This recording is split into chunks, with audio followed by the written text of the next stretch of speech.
What up, world? Established Rich coming right back at you. Listen, the story of Tupac Shakur has been told a million times, but few have captured the story of his youth, the years that built him before he was a legend. Jeff Pearlman's biography, Only God Can Judge Me, goes deep. 400 pages that trace his life from New York City to Baltimore to the Bay. And tonight, I'm going to talk about some of those early years of Tupac. The years that made Tupac who he became. Before fame, before death, before immortality. The year is 1984. R.I.C.H Shakur, her son Tupac, and his sister Set moved from New York City to Baltimore. Their new home is a row house on Greenmount Ave, a broken neighborhood on the city's northeast side. The crib was a dump. The walls cracked, the floors crooked, the air cold, and the hope low. It's no phone, no heat. Rats run through the floor like they paying rent. R.I.C.H Shakur said it best. Everything in our lives was traumatic. And yet, this is where the fire began. Tupac was 13 when he landed in Baltimore, and he stepped into a world that didn't care if he was special. He started school at Roland Park Middle School, a mixed school, white, black, Asian, Latino, but it was divided by class. Poor black kids in one room,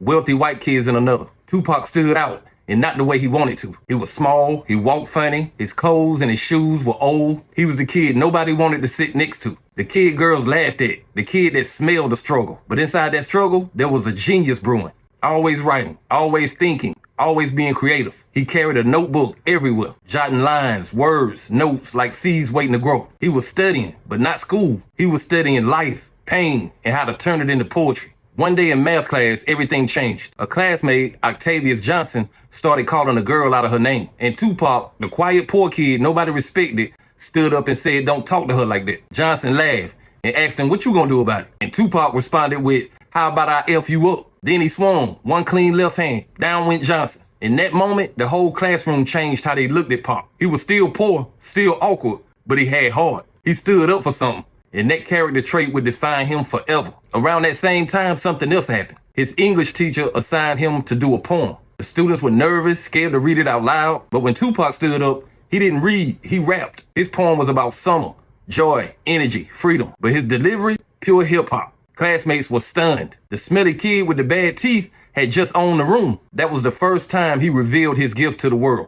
The poet had found his voice. Soon after, he met a kid named Dana Mouse Smith. Another creative soul, a beatboxer, a friend. They became brothers. Together they formed the East Side Crew. In 1985, they performed at the Cherry Hill Rec Center in Baltimore. They performed 5 songs and held their own. After the show, a record executive noticed them, but R.I.C.H said, "No, my son is going to focus on school." Tupac cried because music was his way out, his escape, his purpose. When he entered Dunbar High School, Tupac was 14. He was poor, skinny, and frustrated. He called himself MC New York, and he told everyone, "I'm gonna be famous." And he meant it, even if he was just a kid with cold hands and empty pockets. He started writing more rhymes, more poems, more stories. He told his friend, "I have a poem for everything. Try me." Death, love, struggle. He had it all written. He was building the library of his own soul. He was broke, but bold. And when he saw a flyer for a rap contest at the Pratt Library, he jumped at the chance. His song was called Library Rap. Because reading and writing are important to me, that's why I visit the Pratt Library. He won second place. And even though he lost, he found himself again. He told his friends, "I want to put heat in my house and buy studio time." That was his mission. Nothing else mattered. Tupac's life was hard.